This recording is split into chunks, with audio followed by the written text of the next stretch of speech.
ಬೀದರ್ನ BRIMS ಆಸ್ಪತ್ರೆಗೆ ಸಚಿವ ಈಶ್ವರ್ ಖಂಡ್ರೆ ಭೇಟಿ. ವಿಷ ಸೇವಿಸಿ ಆತ್ಮಹತ್ಯೆಗೆ ಯತ್ನಿಸಿದ ರೈತರ ಆರೋಗ್ಯ ವಿಚಾರಿಸಿದ ಖಂಡ್ರೆ. ಈಶ್ವರ್ ಖಂಡ್ರೆ ಬೀದರ್ ಜಿಲ್ಲಾ ಉಸ್ತುವಾರಿ ಹಾಗೂ ಅರಣ್ಯ ಸಚಿವ. ಆರೋಗ್ಯ ವಿಚಾರಿಸಿದ ನಂತರ ಮಾಧ್ಯಮದವರ ಜೊತೆಗೆ ಮಾತನಾಡಿದ ಖಂಡ್ರೆ, ಈಗಾಗಲೇ ಆರೋಗ್ಯ ವಿಚಾರಿಸಿದ್ದೇನೆ, ಎಲ್ಲರೂ ಸುಧಾರಿಸಿಕೊಳ್ಳುತ್ತಿದ್ದಾರೆ. ಕಾರಂಜ ಸಂತ್ರಸ್ತರು ಆತ್ಮಹತ್ಯೆಗೆ ಪ್ರಯತ್ನಿಸಿರುವುದು ದುರದೃಷ್ಟಕರ.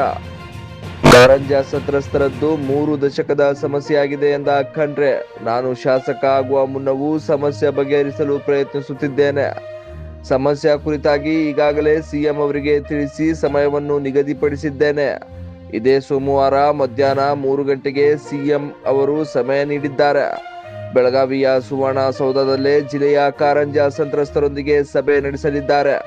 ಸಭೆಯಲ್ಲಿ ಜಿಲ್ಲೆಯ ಎಲ್ಲ ಜನಪ್ರತಿನಿಧಿಗಳು, ಕಾರಂಜ ಸಂತ್ರಸ್ತರು ಇರಲಿದ್ದಾರೆ. ಸಂತ್ರಸ್ತರ ಆರೋಗ್ಯ ಕ್ಷೇಮ ವಿಚಾರಿಸಿದ ಬಳಿಕ ಸಚಿವ ಈಶ್ವರ್ ಖಂಡ್ರೆ ಹೇಳಿಕೆ. ಕ್ಯಾಮ್ರಾ ಪರ್ಸನ್ ಜಾರ್ಜ್ ಜೊತೆ ಪ್ರದೀಪ್ ಕುಮಾರ್ ದಾದ್ನೂರ್, ಜೆಕೆ ನ್ಯೂಸ್ ಕನ್ನಡ, ಬೀದರ್. ಇವತ್ತು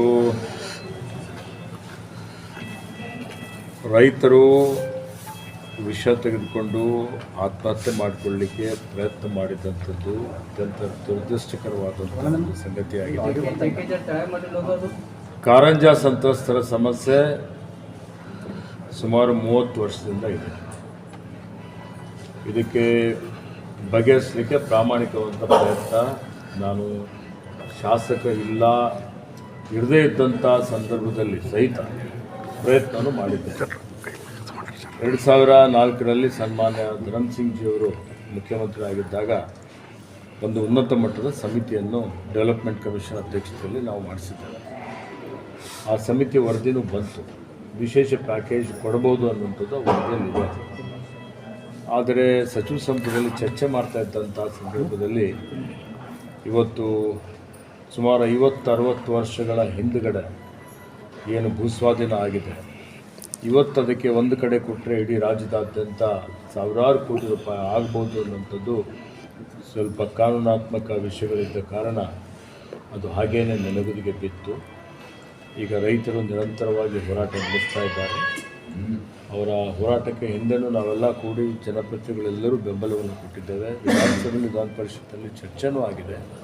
ಸನ್ಮಾನ ಮುಖ್ಯಮಂತ್ರಿಯವರ ಮತ್ತು ಉಪಮುಖ್ಯಮಂತ್ರಿಯವರ ಗಮನದಲ್ಲೂ ಇದೆ. ಹಿಂದಿನಿಂದಲೂ ಬಂದಂಥದ್ದು ಈ ಒಂದು ವಿಷಯ ಆಗಿದೆ. ಹೀಗಾಗಿ ನಾನು ರೈತರಿಗೆ ಭರವಸೆ ಕೊಟ್ಟಿದ್ದೇನೆ. ಮೊನ್ನೆನೂ ನನಗೆ ಪೊಲೀಸ್ ವರಿಷ್ಠಾಧಿಕಾರಿಗಳು, ಜಿಲ್ಲಾಧಿಕಾರಿಗಳು ಫೋನ್ ಮುಖಾಂತರ ಮಾತನಾಡಿ ಈ ರೀತಿ ರೈತರು ಇವತ್ತು ಅವರು ಚೇತಾವಣೆ ಕೊಟ್ಟಿದ್ದಾರೆ ಅನ್ನುವಂಥ ಮಾತನ್ನು ಗಮನಕ್ಕೆ ತಂದಾಗ ನಾನು ರೈತ ಮುಖಂಡರ ಜೊತೆಯಲ್ಲಿ ಫೋನ್ ಮುಖಾಂತರ ಸಂಪರ್ಕ ಮಾಡಿ ಮುಖ್ಯಮಂತ್ರಿಗಳ ಸಮಯ ಕೇಳಿದ್ದೇನೆ. ಮುಂದಿನ ವಾರ ಬೆಳಗಾವಿಯಲ್ಲಿ ಒಂದು ಸಭೆಯನ್ನು ಏರ್ಪಾಡು ಮಾಡಲಿಕ್ಕೆ ಆಯೋಜಿಸಲಿಕ್ಕೆ ಹೇಳ್ತೀನಿ ಅನ್ನುವಂಥ ಮಾತನ್ನು ಹೇಳಿದ್ದೆ. ಸನ್ಮಾನ್ಯ ಮುಖ್ಯಮಂತ್ರಿಯವರಿಗೆ ಗಮನಕ್ಕೂ ತಂದಿದ್ದೇನೆ. ಇವತ್ತು ಮಾತನಾಡಿದ್ದೇನೆ. ಸೋಮವಾರ ಮಧ್ಯಾಹ್ನ 3 ಗಂಟೆಗೆ ಸುವರ್ಣಸೌಧದಲ್ಲಿ ಈ ಒಂದು ಕಾರಂಜ ಸಂತ್ರಸ್ತರ ಸಮಸ್ಯೆ ಬಗ್ಗೆ ಸಭೆಯನ್ನು ಕರೆಯಲಾಗಿದೆ. ಈ ಸಭೆಯಲ್ಲಿ ಇದರ ಬಗ್ಗೆ ಕೂಲಂಕುಷವಾಗಿ ಚರ್ಚೆ ಮಾಡಿ ಈ ಒಂದು ಸಮಸ್ಯೆಗೆ ಶಾಶ್ವತವಾದಂಥ ಪರಿಹಾರ ಕಂಡುಕೊಳ್ಳಲಿಕ್ಕೆ ಇವತ್ತು ಶಕ್ತಿ ಮೀರಿ ಪ್ರಯತ್ನ ಮಾಡ್ತಾ ಇದ್ದೇನೆ ಅನ್ನುವಂಥ ಮಾತನ್ನು ಹೇಳಲಿಕ್ಕೆ ಬಯಸ್ತಾ ಇದ್ದೇನೆ. ಮತ್ತು ರೈತರಿಗೆ ನಾನು ಹೇಳುವಂಥದ್ದು ಏನಿದೆ ಅಂದರೆ, ಇವತ್ತು ಆತ್ಮಹತ್ಯೆ ಯಾವುದೇ ಸಮಸ್ಯೆಗೆ ಪರಿಹಾರ ಇಲ್ಲ. ಸರ್ಕಾರ ನಿಮ್ಮ ಜೊತೆಯಲ್ಲಿದೆ, ನಾವೆಲ್ಲ ನಿಮ್ಮ ಜೊತೆಯಲ್ಲಿದ್ದೀವಿ. ಇದಕ್ಕೆ ಸರ್ಕಾರದ ನೀತಿ ನಿಯಮಗಳನುಸಾರ ಕಾನೂನನ್ವಯ ಏನು ಸಾಧ್ಯ ಇದೆ, ಸಾಧ್ಯ ಆದಷ್ಟು ಸಹಾಯ ಸಹಕಾರ ನಾನು ಇವತ್ತು ಮಾಡುವಂಥ ಪ್ರಯತ್ನ ಮಾಡ್ತಾಯಿದ್ದೀವಿ ಅನ್ನೋಂಥ ಭರವಸೆಯನ್ನು ಕೊಡಲಿಕ್ಕೆ ಇಷ್ಟಪಡ್ತೀನಿ. ಸರ್, ಈಗ 890 ದಿನಗಳಿಂದ ಹೋರಾಟ ಮಾಡ್ತಿದ್ರು. ಎಲ್ಲರೂ ಕೂಡ ನಮ್ಗೆ ಎಲ್ಲ ಸರ್ಕಾರ ಬಂದರೂ ಬರೀ ಭರವಸೆ ನೀಡ್ತಾರೆ, ಯಾರು ಕೂಡ ನಮ್ಗೆ ವೈಜ್ಞಾನಿಕ ಪರಿಹಾರ ನೀಡೋಕ್ಕೆ ಕೆಲಸ ಮಾಡ್ತಿಲ್ಲ ಅಂತ ಹೇಳ್ತಾರೆ. ಎಲ್ಲರೂ ಅರ್ಥ ಮಾಡಿಕೊಳ್ಳಬೇಕು. ಇದು ವಿಶೇಷವಾದಂಥ ಪ್ರಕರಣ. ಈಗಾಗಲೇ ಈ ಭೂಸ್ವಾಧೀನ ಮಾಡಿಕೊಳ್ಳುವುದಕ್ಕೆ ಪರಿಹಾರ ಕೊಡಲಾಗಿದೆ. ಕೆಲವೊಂದು ರೈತರು ಕೋರ್ಟ್ಗೆ ಹೋಗಿ ಹೆಚ್ಚುವರಿ ಪರಿಹಾರನ ತೆಗೆದುಕೊಂಡಿದ್ದಾರೆ. ಈ ರೀತಿ ಕರ್ನಾಟಕ ರಾಜ್ಯದಾದ್ಯಂತ ಲಕ್ಷಾಂತರ ಎಕರೆ ಜಮೀನು ರೈತರು ಭೂಸ್ವಾಧೀನ ಮಾಡಿಕೊಂಡಿದ್ದಾರೆ. ಇದು ಒಂದು ಕಡೆ ಅಷ್ಟು ಕೊಟ್ಟಂಗಲ್ಲ. ಇದಕ್ಕೆ ಭಾಳಷ್ಟು ಅಧ್ಯಯನ ಮಾಡಿ ಒಂದು ಪರಿಹಾರ ಕಂಡುಕೊಳ್ಳಬೇಕಾಗುತ್ತೆ. ಹೀಗಾಗಿ ನಮ್ಮ ಸರ್ಕಾರ ಪ್ರಯತ್ನ ಮಾಡ್ತಾ ಇದೆ. ಇದನ್ನು ಆದಷ್ಟು ಶೀಘ್ರದಲ್ಲೇ ಸಮಸ್ಯೆ ಬಗೆಹರಿಸಲಿಕ್ಕೆ ಪ್ರಯತ್ನ ಮಾಡ್ತಾರೆ. ಆರೋಗ್ಯ ಚೆನ್ನಾಗಿದೆ. ಇವತ್ತು ಪೊಲೀಸರು ಜಿಲ್ಲಾಡಳಿತ ಸಕಾಲದಲ್ಲಿ ಪೊಲೀಸ್ ವರಿಷ್ಠಾಧಿಕಾರಿಗಳೆಲ್ಲ ಬಂದು ಸೂಕ್ತವಾದಂಥ ಕ್ರಮವನ್ನು ತೆಗೆದುಕೊಂಡಿದ್ದಾರೆ. ಅವರಿಗೆ ಆಸ್ಪತ್ರೆಗೆ ದಾಖಲು ಮಾಡಿದ್ದಾರೆ. ವೈದ್ಯರು ಉತ್ತಮ ರೀತಿಯಲ್ಲಿ ಅವರಿಗೆ ಚಿಕಿತ್ಸೆ ಕೊಡ್ತಾ ಇದ್ದಾರೆ. ಅವರು ಗುಣಮುಖರಾಗ್ತಾ ಇದ್ದಾರೆ. ಮತ್ತು ಸೋಮವಾರ ಮಧ್ಯಾಹ್ನ 3 ಗಂಟೆ ಸಭೆಗೆ ಆಹ್ವಾನ ಮಾಡಿದ್ದೇನೆ.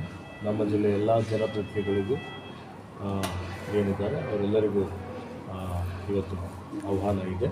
ಎಲ್ಲರೂ ಕೂಡ ಚರ್ಚೆ ಮಾಡ್ತೀವಿ ಮತ್ತು ಅದಕ್ಕೆ ಒಂದು ಸಮಸ್ಯೆಯನ್ನು ಬಗೆಹರಿಸುವಂಥ ಒಂದು ಪ್ರಯತ್ನ ಮಾಡ್ತೀವಿ. Sir, 1 nation 1 election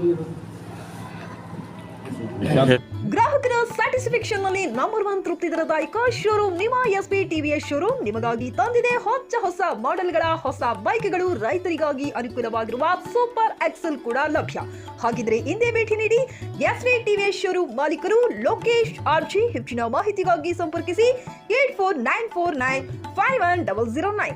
Nagalakshmi dhaba ಹತ್ತಿರ, ಗುಲ್ಬರ್ಗಾ ರೋಡ್, ಹುಮರಾಬಾದ್.